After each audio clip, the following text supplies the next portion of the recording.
కాకినాడ 41వ డివిజన్లో నెలకొన్న ఉన్న సమస్యలను పరిష్కరించాలని కోరుతూ కాకినాడ నగరపాలక సంస్థ కమిషనర్ కు 41వ డివిజన్ బీజేపీ నాయకులు గోడి వెంకట్ స్థానికులతో కలిసి వినతి పత్రం సమర్పించారు. సోమవారం ప్రజా ఫిర్యాదుల పరిష్కార వేదికలో నగరపాలక సంస్థ కమిషనర్ వారిని కలిసి ఎస్హెచ్తాపురం రైల్వే ఖాళీ స్థలంలో కొన్ని నెలలుగా ఆ ప్రాంతం చిట్టడవిలా మారడంతో స్థానికులు తీవ్ర ఇబ్బందులు పడుతున్నారని, అలాగే డివిజన్లో సిమెంట్ రోడ్లు సుమారు ఎన్నో సంవత్సరాలు పైబడి రోడ్లు వేశారని, ఇప్పుడు రోడ్లు శిథిలమైపోయాయని చెప్పి స్థానికులతో కలిసి వినతి పత్రం అందజేశారు. కమిషనర్ స్పందించి చిట్టడవి ప్రాంతాన్ని రైల్వే డిపార్ట్మెంట్తో మాట్లాడి పరిష్కరిస్తామని అన్నారు.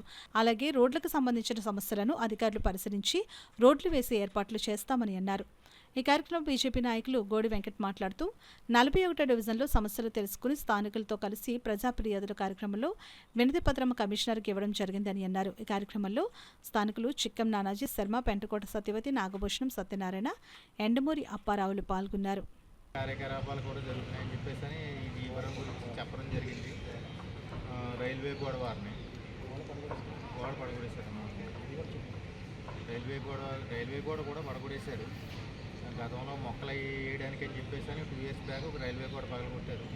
కానీ అది నిరుపయోగంగా ఉంచేశారు. దానివల్ల మేము చాలా ఇబ్బందులు పడుతున్నాం. చిట్టడుగు కింద తొలగిపోవడం వల్ల అసంఘిక కార్యకలాపాలు కూడా జరుగుతున్నాయి.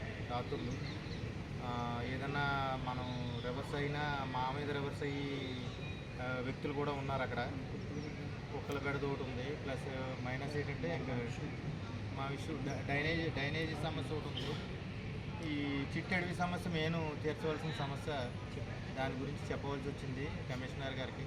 దాని గురించి స్టాఫ్ను కూడా ఆదేశించారు ప్రత్యేకంగా వెళ్ళి చూడమని. మున్సిపల్ ఆఫీస్లో గ్రీవెన్స్కి రావడం జరిగింది. స్థానిక 41 డివిజన్ నుంచి 2 సమస్యల మీద రావడం జరిగింది. స్థానికులు కూడా రావడం జరిగింది. కమిషనర్ గారు చాలా బాగా స్పందించారు. 2 విషయాలు ఏంటంటే, ఒకటి రైల్వే సైడ్కి సంబంధించి చిట్టడు ఒకటి విపరీతంగా పెరిగిపోవడంతో చాలా సంవత్సరాల నుంచి అది శాశ్వతంగా పరిష్కారం అవ్వట్లేదు. దాన్ని పరిష్కరించమని చెప్పాం. అంటే మేడం ఏమన్నారంటే రైల్వేతో కనెక్టివిటీ ఉంది కనుక రైల్వేతో మాట్లాడి చిట్టడుని తొలగిస్తాం. నెక్స్ట్ ఆల్రెడీ మీరు అడిగిన ప్రహారీని కూడా డెఫినెట్గా రైల్వేతో మాట్లాడి కట్టించి ఏర్పాటు చేస్తాం. అలాగే ఇంకొక సమస్య ఏంటంటే, గాంధీనగర్కి వచ్చేటప్పటికి సీసీ రోడ్లు ఎప్పుడో ఇంచుమించు 30 ఏళ్ల క్రితం వేసిన రోడ్లు ఉన్నాయి. అవన్నీ రోడ్లు కూడా శిథిలమైపోయాయి. ఇప్పుడు వర్షాకాలం కనుక ఆల్రెడీ లోతడి ప్రాంతంలో ఉండడం వల్ల మునిగిపోతున్నాయి. దాంతో స్థానికులు బయటకు వచ్చేటప్పటికి వాహనదారులు బయటకు వచ్చేటప్పటికి ఇబ్బంది పడుతున్నారు.